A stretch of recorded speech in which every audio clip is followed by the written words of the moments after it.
Good morning, everybody. Hope everybody's well. Been away from the desk for a few days now, but I'm back. Well, kind of back. Be back shortly, anyway. Okay, so got a medical update on everything. People who know me, or who at least tuned in on the last video that I did, would know that my daughter was hospitalised recently. Just a little bit.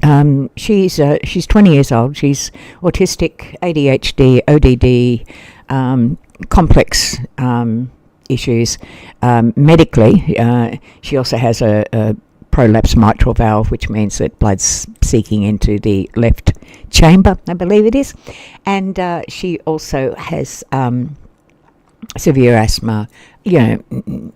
A thing called tracheomalacia, which means that the windpipe here is flattened, so it causes her lots of medical stuff. So she has all that. She has that to contend with to start with. Then suddenly, about 2.5 months ago, or maybe 2 months ago, she started taking seizures, very strange seizures actually. She would start to feel electricity through her lower half of her body, and the left knee would lock backwards, and she'd had no control over her legs, so she would just end up on the ground. But she was fully aware of what was happening. She wasn't, unlike an epileptic, that's such a bad term. Unlike someone who suffers from epilepsy, she was fully conscious during it. She was a little out of it, but not to the extent of someone with epilepsy. So they put her in hospital. They started looking at all sorts of things, many different diagnoses, and they couldn't seem to come up with anything. All of the tests came back negative, MRIs, EEGs, you name it. Everything came back negative. The only thing they found, she had a very, very low blood sugar, and she had a protein deficiency. A few things like that, but nothing that would warrant these seizures.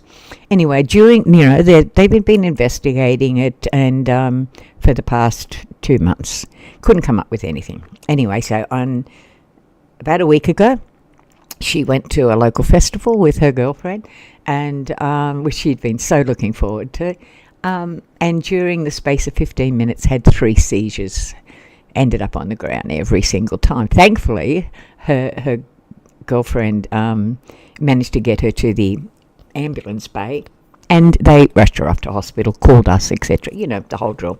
So they did all that. She was in the hospital for 2 days, and they again did all these sorts of investigations.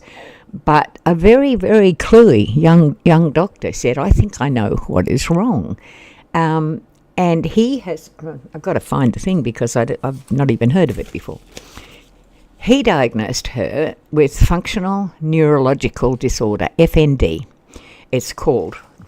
We said, okay, what's happening? Basically, the body is saying, I can't take anymore, right? And it's reacting. But why?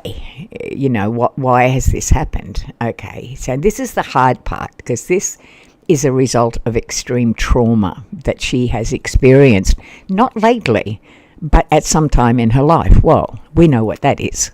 The amount of bullying that she endured during school was relentless. We had the police involved. We had, you name it. It was what went on during public school, during primary school, and was bad enough.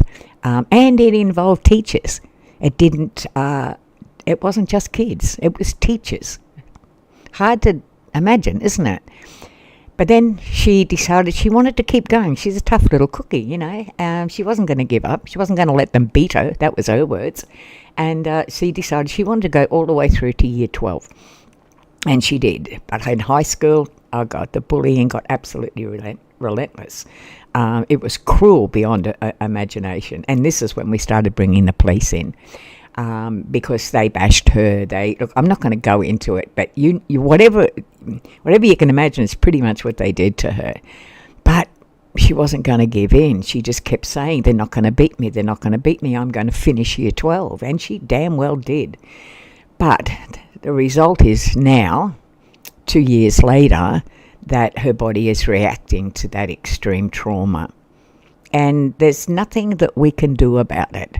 I'm not talking about the actual trauma. I'm talking, there's nothing we could do about that. We tried everything. We tried legal action. We tried, you name it, we tried it.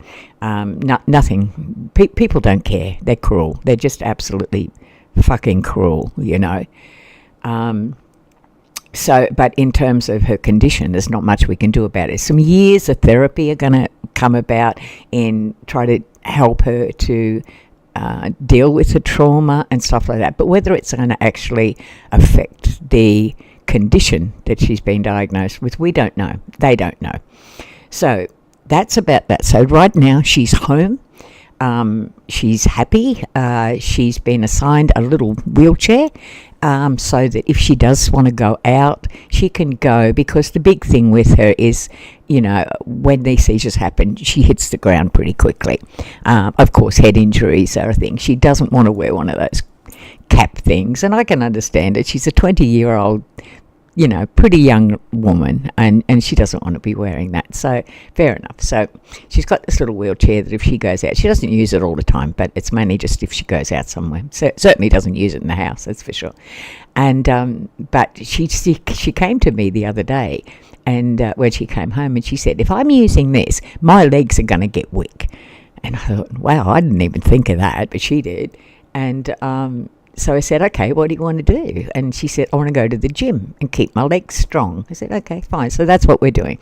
So therapies, gym to keep her legs strong, keeping her in a stress-free condition, because added stress, the added stress of these seizures is playing havoc with her heart. She already has a leaky heart. And it's just making that situation worse, and the potential for heart attack has just increased. And so we've got to try and keep her as stress-free as possible. One of the challenges in that is, how do you do that without mollycoddling her? That's the only term. I mean, she's an independent, strong young woman, and I don't want to be in a situation where you can't do this, you can't do that, and everything. She's an open, free person. And I know that some things are dangerous, but how do you stop her? And how does that affect quality of life? So, okay, we've got to keep her stress-free, but she's got to be able to live at the same time. So that's one of the challenges that I face now, is how do we do that? All right. So that's her. She's home. So everything's we're just going to move forward from here. Okay. Next is a minor thing. My surgery's on Friday, but these are the reasons why I haven't been on for the past 4 days. I think it's been since I even did one game. It's driving me mad. But in the meantime, while I'm not gaming, what I'm actually doing is I'm preparing 2 podcasts, and they will be happening very shortly. So, you know, it's given some good has come out of it. I suppose it's given me some space to work on these podcasts, which are extremely important. So that's me. So the surgery's Friday, couple of days. I'll be fine, and I'll be back to it probably Monday, I hope. My Monday, which of course to all my subscribers and everything, that's your Sunday. So let's see how that goes. But that's about the news. All is moving forward. We will just keep going, getting stronger and stronger from here, and supporting this young lady like we've always done, because she's a beautiful kid. She has a heart of gold. She's intelligent, and she's as strong as an ox. And as determined as one too. So look, it's all good. We'll move on from here. In the meantime, everybody, please, I'll see you again soon with some exciting new news, and please stay safe and love each other. Just be kind, okay? All right, so bye for now.